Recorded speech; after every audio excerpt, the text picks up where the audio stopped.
ធ្លាយនិយាយមិនចេញក្នុងទ្រូងតោមនិញចង់ជួបមុខអូ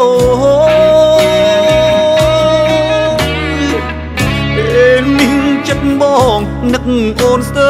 សូនឹកអូននឹកអូន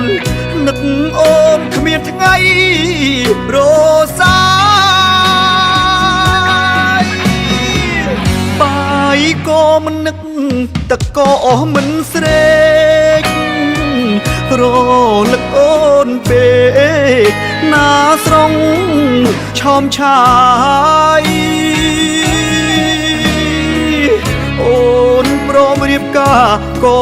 ព្រោះអ្នកម្ដាយពងរត់រូបស្រីឲ្យឆ្ងាយពីរូបបងទៅ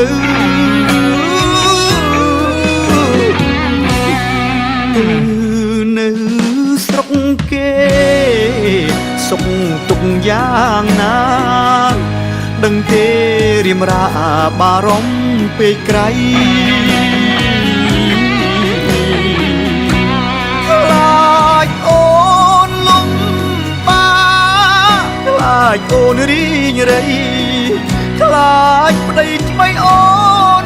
មិនដូចបងតែនហើយគ្រប់យ៉ាងគ្រាន់ជាអារម្មណ៍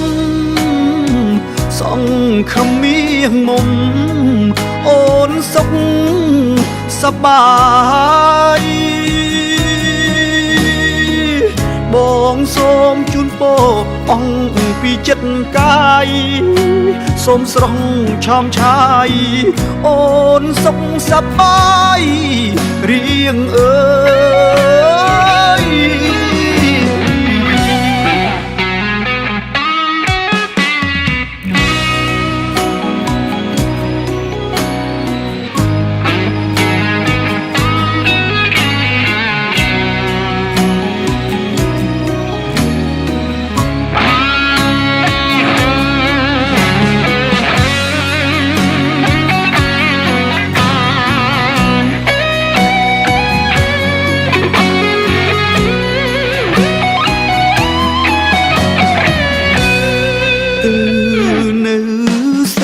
គេសុខទុកយ៉ាងណាដឹងទេរៀមរាបារម្ភពេកក្រៃខ្លាចអូនលំបាខ្លាចអូនរីងរៃខ្លាចប្តីថ្មីអូនមិនដូច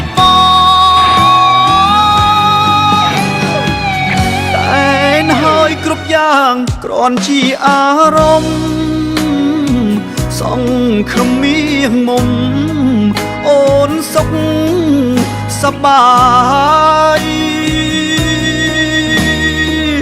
បងសូមជូនពរអង្គពីចិត្តកាយសូមស្រស់ឆោមឆាយអូនសុខសប្បាយរៀងអើ